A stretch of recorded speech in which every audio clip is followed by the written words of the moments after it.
Sir, पुण्यामध्ये एक बलात्कार झालेला आहे. शिवनेरी बसमध्ये स्वारगेट बसस्थानकावरती बलात्कार झालेला आहे. त्याची स्वारगेट पोलीस ठाण्यात तक्रार सुद्धा दाखल करण्यात आलेली आहे. घटना क्रूर आहे.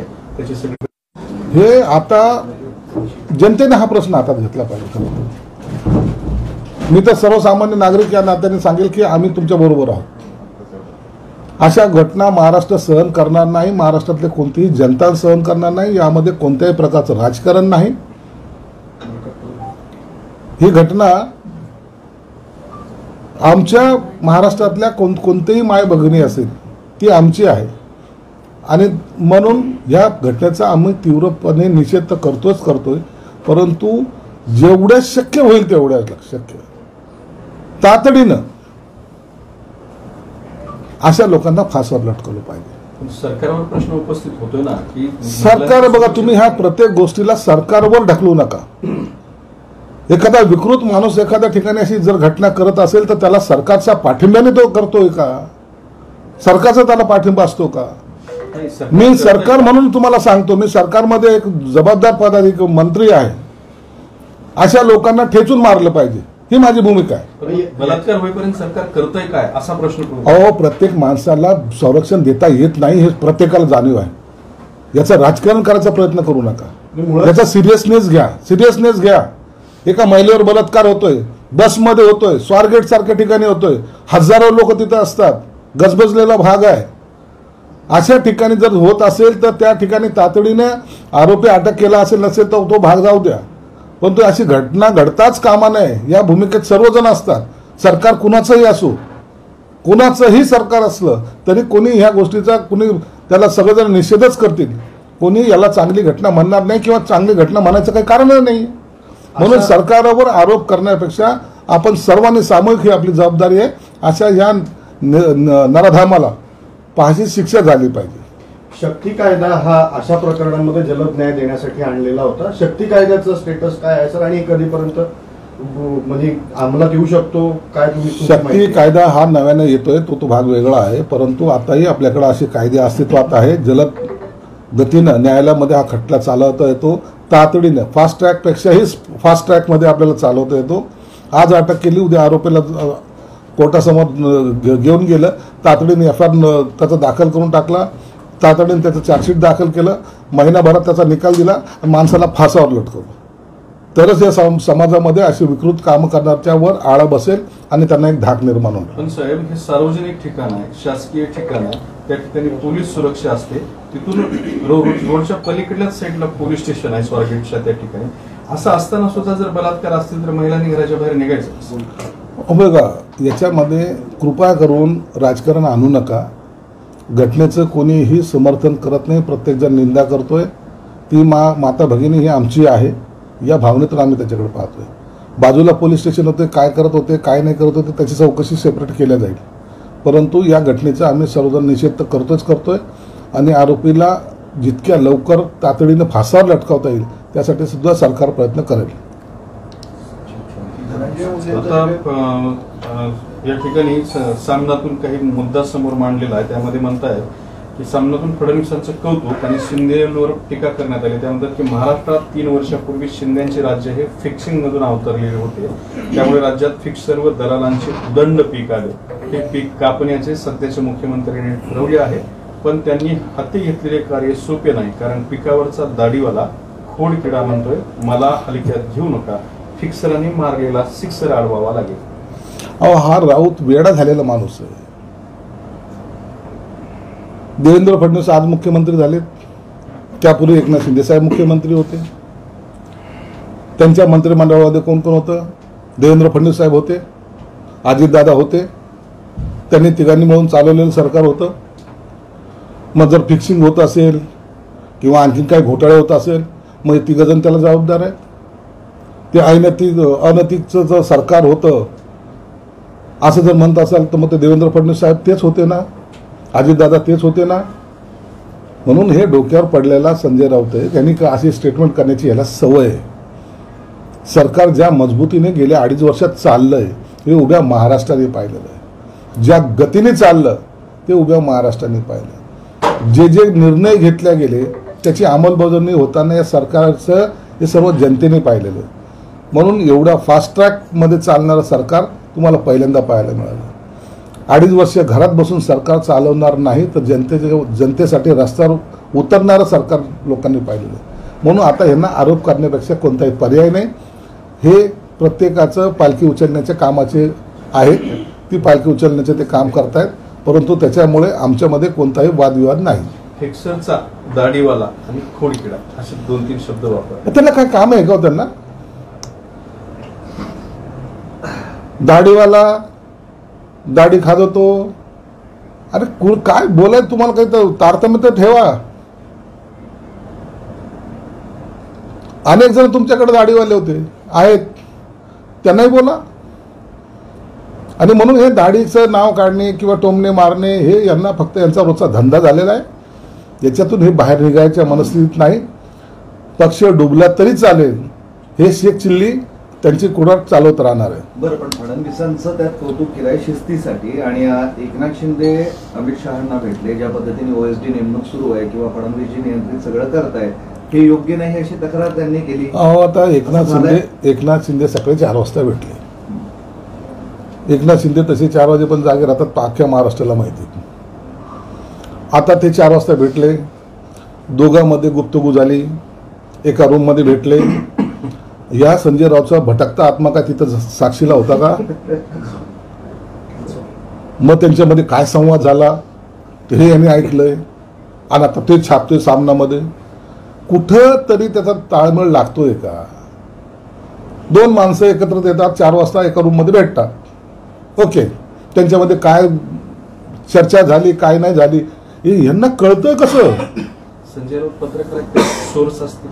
नाही, भटकती आत्मा आहे संजय राऊत. ही भटकती आत्मा आहे, याला झोप येत नाही. कशावर बातमी बनवायची याच प्रयत्नात तो रात्रभर जागा असतो, सकाळी 10 वाजता बोलतो, आणि त्याची लाईन होते, आणि त्याचा दिवसभरचा धंदा पूर्ण होऊन जातो.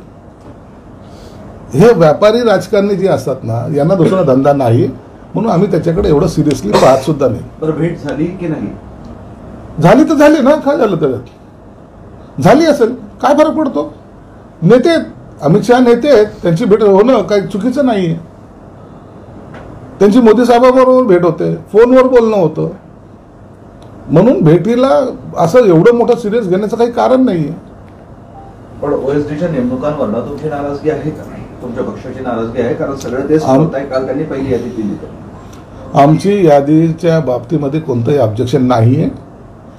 फक्त आमचा आरोप असा होता किंवा आमचा हट्ट असा होता, ज्यांच्याही नेमणुका करायच्या असेल त्यांच्या तातडीने करा, जेणेकरून काम सुरळीत होईल. कोणता घ्यायचा कोणता नाही घ्यायचा हे सर्व अधिकार हा मुख्यमंत्र्याचा असतो. आणि मग मुख्यमंत्र्यांनी एखाद्याच्या नावाला यस म्हणलं तर तो चांगला, नो म्हणलं तर तो वाईट, अशातला नाही. परंतु सरकार चालवताना चांगल्या वाईटाचं वर लक्ष ठेवणं हे मुख्यमंत्र्याचं काम आहे.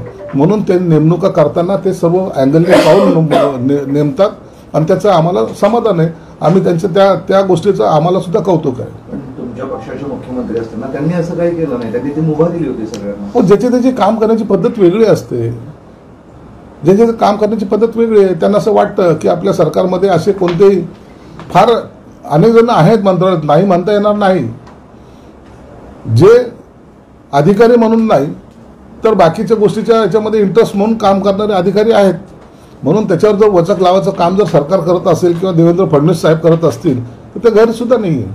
आरोप झालेला OSD चालत नाही, मग मंत्री कसा चालतो? सुप्रिया सुळे म्हणाल्यात, आणि मग खोकाटे, धनंजय मुंडे आणि इतर सगळे नैतिकतेने राजीनामा द्यायला हवा असं. सुप्रिया सुळेताईंना हे बोलायचा अधिकार पण नाही आहे. त्यांच्या मंत्रिमंडळामध्ये त्या 2.5 वर्षामध्ये कोण कोण होते यांची नावं त्यांना माहीत नाहीत का? त्यांच्या मंत्रिमंडळात तर बलात्कारी सुद्धा होते, ज्यांना सजा झाली तेही होते. सुरेश दादा जैन बरोबर कोण जेलमध्ये होते हे सर्व त्यांना माहिती आहे. परंतु बेछूट आरोप करायचा इतरांच्या सत्तेवर आणि आपलं झाकून ठेवायचं, आपल्या लोकांची नावं घ्यायची नाही, ही चुकीची पद्धत आता बंद झाली पाहिजे.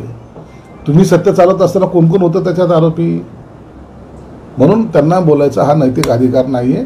आमचं सरकार अत्यंत मजबूतीने आणि चांगल्या प्रकारे चालू आहे. जयंत पाटील आणि चंद्रशेखर बावनकुळेंची त्यांच्या निवासस्थानी भेट घेतली, सोबत राधाकृष्ण विखे पाटील होते आणि खुलासा असा केला की भेटीचा हेतू राजकीय नव्हता. तर काय असं नसेल ना, राजकीय नसेल, त्यांचं काम असेल.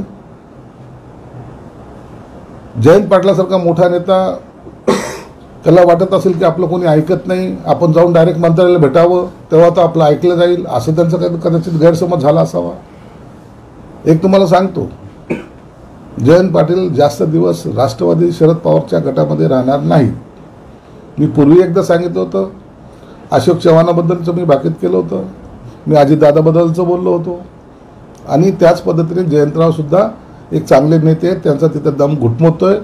ते पक्ष सोडतील म्हणजे सोडतील, केव्हा आणि कधी याचा टायमिंग फक्त ते मॅच करतायत. जी योग्य वेळ येईल त्या दिवशी जयंत पाटील हे पक्ष सोडतील, एवढं मात्र निश्चित. उपमुख्यमंत्री एकनाथ शिंदेकडून नीलम गोरेंची पाठराखण केली आहे. नीलम गोरेंनी त्यांचे काळे धंदे बाहेर काढल्यामुळे त्यांना बेंच्या झोंबल्या असतील असं शिंदे साहेबांचं म्हणणं आहे. हे बघा, ते झालेलं प्रकरण आता इथपर्यंत ठीक आहे. ज्यांच्यावर आरोप केले त्यांनी आता पण काही बोलले नाही, पण इतरांच्याच अंगात यायला जास्त सुरुवात झालेली. कोणाची आबरू गेली, कोण दावा दाखल करते, इथपर्यंत तो प्रकरण गेलेलं आहे. आता आम्ही त्या प्रकरणाला फुल स्टॉप देतोय. आम्हाला त्या प्रकरणाशी आता कोणतेही वादविवाद घालायचा नाही. या सगळ्या विषयावरती एक साधा पत्रकारांना मला पडलेला प्रश्न असा आहे की एवढ्या सगळ्या मर्सिडीज ठाकरे कुटुंबांनी ठेवल्या. अहो, बोलायचं असतं. मर्सिडीज म्हणजे ह्या काही असा 15 मर्सिडीज आणि 20 मर्सिडीज कोणी घेत नसतात. सगळे व्यवहार मर्सिडीजमध्ये नसतात होत. काही खोक्यात होतात, काही कंटेनरमध्ये होतात, काही बावड्यामध्ये होतात. राणे साहेब जेव्हा बोलले की तुमची बावडी किती मोठी, किती घडे ओतले तरी भरत नाही, याला उत्तर का देत नाही?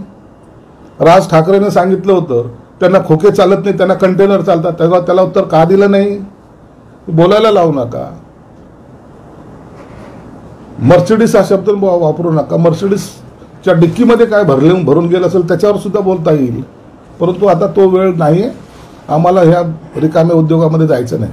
एकनाथ शिंदेकडे जे नगर विकास खातं आहे त्या खात्याबद्दल एक जे फ्रेंच सल्लागार आहेत त्यांनी त्यातला भ्रष्टाचाराचा मुद्दा गंभीर असल्याचं बोललंय. आदित्य ठाकरे या संदर्भात ट्विट केलेलं आहे. हे सगळे घोटाळे बाहेर येतात असं त्यांचं म्हणणं आहे. चौकशी करा. असे काही घोटाळे येत असेल तर त्याची निश्चित चौकशी करा.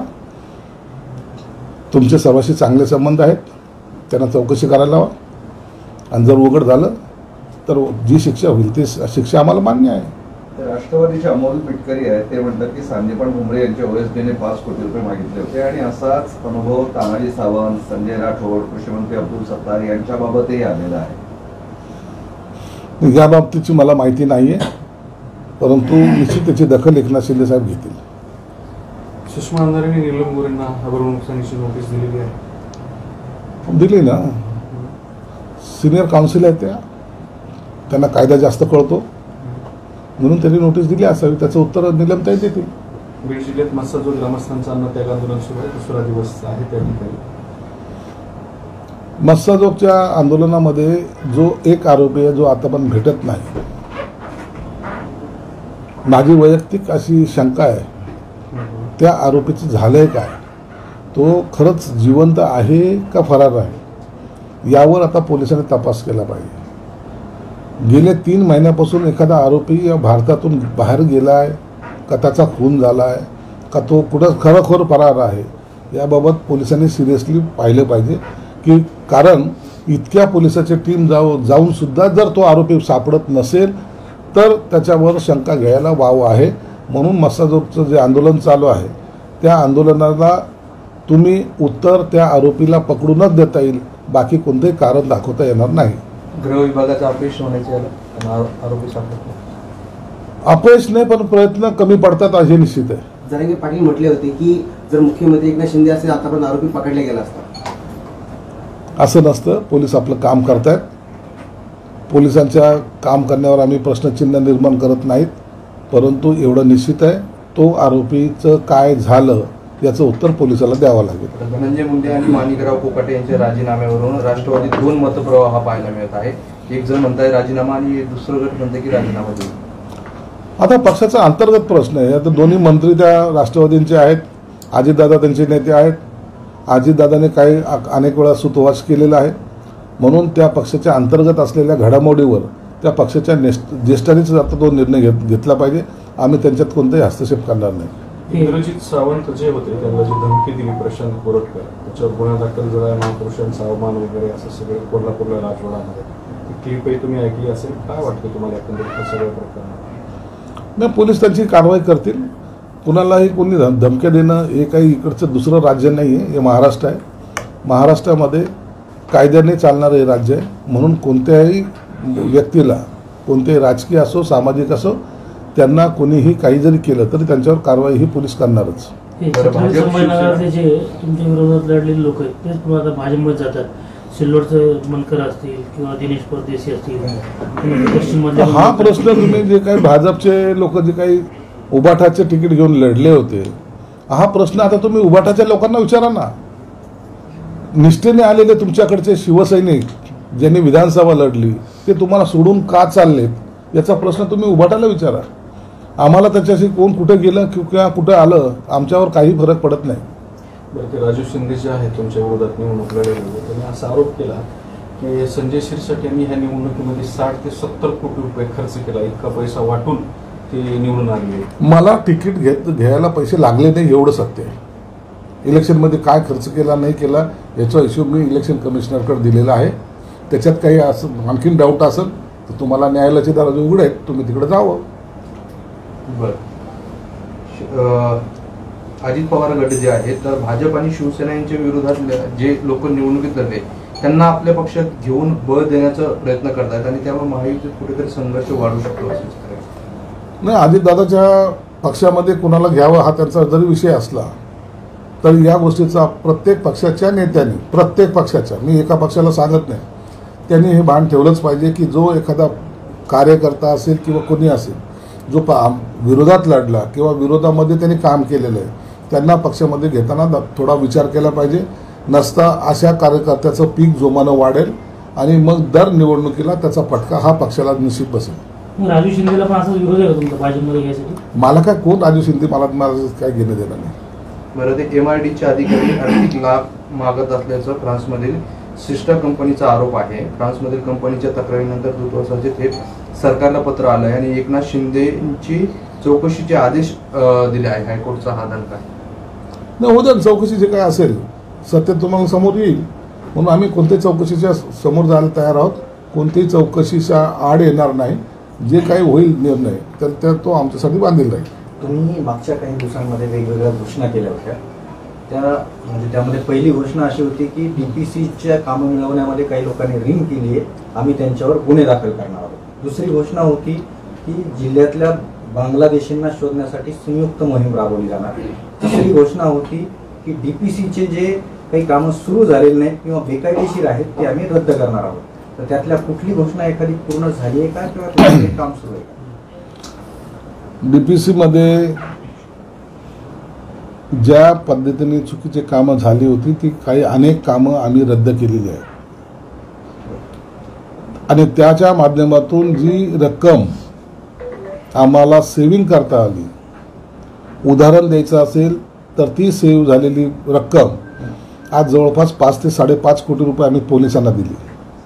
8 दिवसामध्ये त्यांचे वाहनं पोलीस कमिशनरला 20, ग्रामीणला 15 आणि रिझर्व्ह पोलीस फोर्सला 1 व्हॅन आणि जीप्स या सर्व या 8 दिवसामध्ये या शहरामध्ये दाखल होत आहे. हा परिणाम कशाचा झाला तर आम्ही जे कामं रद्द केली त्याचा हा परिणाम आहे. दुसरं जे आहे बांगलादेशीच्या संदर्भामध्ये आमची मोहीम जी सुरू झाली, आज तुम्ही पाहताय ड्रग्सचा प्रमाण या ठिकाणी शहरात आता घटत चाललेलं आहे. म्हणजे आता ते ड्रगवाले विकणारे या शहरामध्ये दिसत नाही. आता ते गायब झाल्याचं चित्र तुम्हाला पाहायला मिळतं. हे विकणाऱ्यामध्ये सुद्धा बांगलादेशींचा सगळ्यात मोठा सहभाग होता. पोलिसांनी अत्यंत कडक कारवाई आणि कडक धोरण त्यात अवलंबलेलं आहे. म्हणून अनेक लोकांच्या तडीपारांच्या ऑर्डर ह्या रेडी झालेल्या आहेत. तडीपार कित्येक लोक हे तडीपार तुम्हाला या महिना 2 महिन्यामध्ये झालेले दिसतील. काही लोकांवर मोकोका लावायचा का, काही लोकांवर NSA लावायचं का याचा विचार सुद्धा पोलीस प्रशासन करत आहे. त्याच्यासुद्धा आता अहवाल माझ्याकडे 8 दिवसात येणार आहे. म्हणून आमचं काम हे फास्ट गतीने सुरू आहे आणि त्यामुळं या शहरामधले गुन्हेगारीचे प्रमाण कमी होण्याला मदत झालेली आहे. या शहरामध्ये जे कॅमेरे लावले, CCTV कॅमेरे जे लावलेले आहेत, त्या कॅमेऱ्याला आणखीन अद्ययावत कॅमेरे कसे लावता येईल त्यासाठी सुद्धा आम्ही 5 कोटीची तरतूद केली, ती सुद्धा DPTCच्या सेव्हिंगच्या माध्यमातून. म्हणून पैसे हे जे काही सेव्ह झालेले आहेत, जे चुकीचे कामं करत होते त्यांना ज्यांना ब्रेक दिला होता, तीच अमाऊंट आम्ही ही चांगल्या कामासाठी वापरतोय आणि त्याचा परिणाम शहराच्या सुरक्षिततेवर होतो. किती कामं आहेत आणि ती रक्कम किती आहे? किती कोटीची कामं? आता जवळपास आम्ही 20 कोटीची कामं रद्द केलेली आहेत. त्याच्या 20 कोटीच्या कामाची आता जे पैसे आहेत, जे सेव्ह झालेले आहेत, त्याच्या अशा चांगल्या कामासाठी कुठं आपल्याला वापर करता येईल का? आता आम्ही मेडिकलला सुद्धा 4 म्हणजे जवळपास 5 कोटी रुपये मेडिसिन खरेदी करायला दिलेले आहेत. हे सर्व आम्ही या सगळ्या ह्याच पैशातून करतोय. वेगळा निधी त्यासाठी आम्ही तयार करत नाही. नसता चिडिया चुग गई खेत हा प्रकार आमच्याकडे नाही आहे. आम्ही वस्तुस्थिती आणि वैयक्तिक चांगली कामं यामध्ये कुणालाही कुठेही पर्सेंटेजचा विषय सुद्धा येणार नाही याची आम्ही काळजी घेतो. बरं, मग हा सगळा अब्दुल सत्तारांना तुम्ही दिलेला झटका समजायचा का? अब्दुल सत्तार वगैरे काय आला? मी हे जे सर्व जे करतो, मी ज्या खुर्चीवर बसलोय त्या खुर्चीला न्याय देण्यासाठी चुकीचं कामं होऊ देणार नाही हे मी सर्व लोकांना सुद्धा दाखवून देतो. मग अब्दुल सत्तारांनी न्याय दिला नव्हता का खुर्चीला? ही चुकीची त्यांनी कामं काय केली. केलं होतं याच्याशी मला काही देणं घेणं नाही. म्हणजे ही कामं त्यांनीच केली होती ना? जे ॲडव्हान्स प्रमा दिल्या होत्या किंवा काय जे चुकीचे कामं होते ते आम्ही रद्द केलेली आहेत आणि त्याचाच परिणाम इतर चांगल्या सुविधावर त्याचा वापर आम्ही करतोय. चुकीची कामं म्हणजे नेमके कुठले कुठले काय प्रकल्प रद्द केले असेल ज्याचा प्रमा दिलेला आहे, त्याचे वर्क ऑर्डर झालेली नाहीये, काही एका कामावर दुसरं काम असं डबल कामाची काही यादी होती, ते सगळे रद्द केलेले आहेत आणि त्याचा परिणाम झालेला आमच्याकडे सेव्हिंग झाली आणि म्हणून त्या सेव्हिंगचा वापर आता चांगल्या कामासाठी आम्ही करतोय. रिंग करणाऱ्या ठेकेदारांवर गुन्हे दाखल करणार होते, ते नाही झाले. तुम्ही 2 दिवसात गुन्हे दाखल होतील असं रिंग करणाऱ्या सगळ्या जे ठेकेदार होते त्याची यादी बनवायला सांगितली आणि ती मॅक्झिमम यादी जिल्हा परिषदच्या माध्यमातून तयार होणार आहे. म्हणून त्याच्यासाठी सुद्धा जिल्हा परिषद CO हे सर्व तपासणी करून त्याचा अहवाल सुद्धा मला देणार आहे आणि त्याच्यावर गुन्हे निश्चित दाखल होतील. कारण ते किरीट सोमय्या सिल्लोडला गेले होते आणि तिथे 4,500-5,000 बर्थ सर्टिफिकेट दिलेले आहे. ते 2 मुस्लिम नेत्यांनी त्यांचं वजन वापरून एक दहशतवादी संघटनेशी निगडीत असणाऱ्या माणसाने अशा तिघांनी मिळून ते वाटले आणि याची सखोल चौकशीची मागणी त्यांनी केली. हे सगळं सिल्लोडमध्ये घडलं. याची अत्यंत उच्चस्तरीय चौकशी चालू झालेली आहे. प्रकरण हे कुणी दडपू शकत नाही. अनेक लोक जे बोगस नावाने त्यांनी इलेक्शन कार्ड काढलेले आहेत, आधार कार्ड काढलेत, अनेकांचे त्याचे उपभोग घेतलेले आहेत, स्कीममध्ये त्यांनी त्याचे लाभ घेतलेले आहे, या सगळ्यांची यादी बनवण्याचं काम चालू आहे आणि ह्याचा परिणाम तुम्हाला हे 8-10 दिवसात दिसून येईल.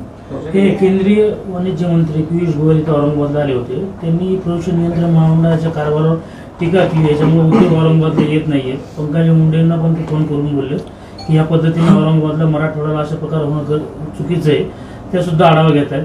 काय सांगाल तुम्ही? इथं उद्योग येण्यासाठी जे वातावरण तयार व्हायला पाहिजे ते महामंडळाच्या वतीनं होत नाहीये. शिवसेनेनं काल आंदोलन पण केलं मोठं तिथं. पोल्युशन कंट्रोल बोर्ड हे सध्याला झोपेच्या मूडमध्ये आहे असं कधी दिसतंय. अनेक तुम्ही शेंद्रामध्ये इंडस्ट्रीज पहा किंवा इतर ठिकाणी त्यांचं नियंत्रण नसल्याचं हे दिसून आलेलं आहे, हे सत्य आहे. आणि म्हणून इथलच्या असलेल्या अधिकाऱ्यावर सुद्धा त्यांना आता कारवाई करण्याची गरज आता निर्माण झालेली आहे. दूषित पाणी अनेक ठिकाणी सोडल्या जात्याच्या बातम्या सुद्धा आपल्या माध्यमातून आलेल्या आहेत.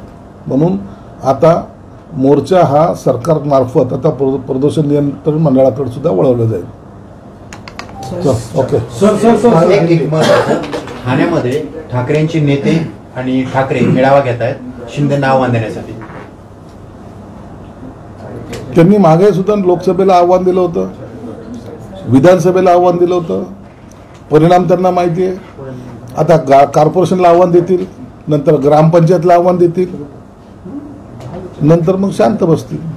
म्हणून त्यांच्या आव्हानाची किंमत आम्ही काही करत नाही. आव्हान द्यायला तर त्याच्याकडे ताकद आहे ना माणसं आहेत. सर, समाज कल्याणामार्फत जे SC/STचे विद्यार्थी त्याला जी काही शिष्यवृत्ती दिली जाते ती अनेक महिन्यापासून दिलेली नाही. म्हणजे सोधार योजना आहे, त्या सोधार योजनेमध्ये जे विद्यार्थी फॉर्म भरतात त्यामध्ये त्यांच्याकडून काही त्रुट्या असतात, त्यामुळे ते त्यातून बाद होतात. मात्र समाज कल्याण अधिकाऱ्याचं असं म्हणणं आहे की जे काही सोधार योजना असते हा फॉर्म कॉलेजनेच भरणं गरजेचं असतं, मात्र ते त्यांची जबाबदारी विद्यार्थ्यावर टाकायला लागते. त्यामुळे यापासून अनेक विद्यार्थी वंचित राहतात. निश्चित त्याची दखल आम्ही घेऊ. शिष्यवृत्ती जे काही लोक जी थांबली होती ती देणं वाटप करण्याचं काम सुरू आहे. आता शिष्यवृत्ती कुणाची थांबली नाही, बार्टीच्या माध्यमातून सुद्धा ते देण्याचं सुरू आहे. कालच मी त्या आमचे सुनील वारे यांना मी मुंबईला बोलवतो, त्याच्याबरोबर बैठक झालेली आहे. आता कोणतीही अडचण येणार नाही. सर हिंदी, सर एक हिंदी। अरे ते लोग सर, पूना में बलात्कार की एक घटना सामने आई है, क्या बताएंगे? इस वजह सियासत शुरू हुई है। देखो, नासिक में जो घटना घटी है वो बहुत ही निंदनीय है। ते जाऊ देते भाई होमवर घेऊन टाकणार तुझ्या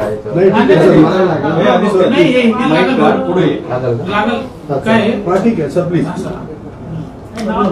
पूना में स्वारगेट के यहाँ बस में जो घटना घटी है वो बहुत ही निंदनीय है, हम उसकी निंदा करते हैं। लेकिन ऐसी घटना जो विक्षिप्त आदमी ने की है उसको तो मुझे लगता है रास्ते पे ही उसको कुचलना चाहिए था। ये मैं मंत्री होने के बावजूद भी बड़ी जवाबदारी से बोल रहा हूँ।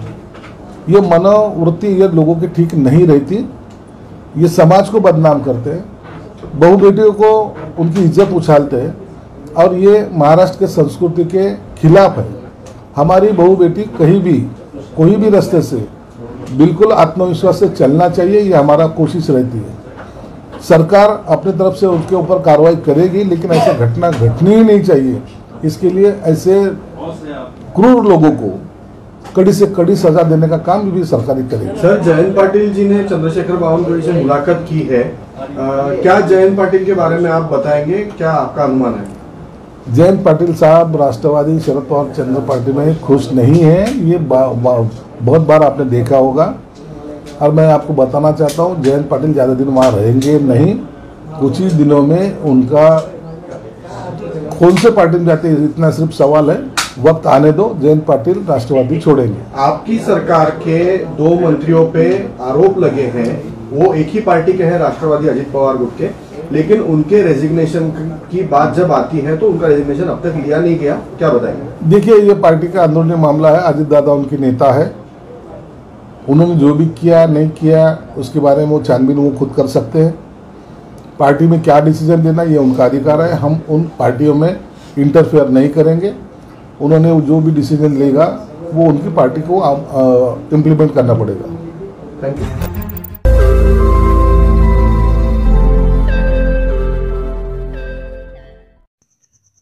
रोज नई खबरों को देखने के लिए हमारे औरंगाबाद समाचार चैनल को सब्सक्राइब कीजिए और नोटिफिकेशन पाने के लिए हमारे बेल आइकन को दबाइए ताकि हर खबर की नोटिफिकेशन आपको मिलती रहे।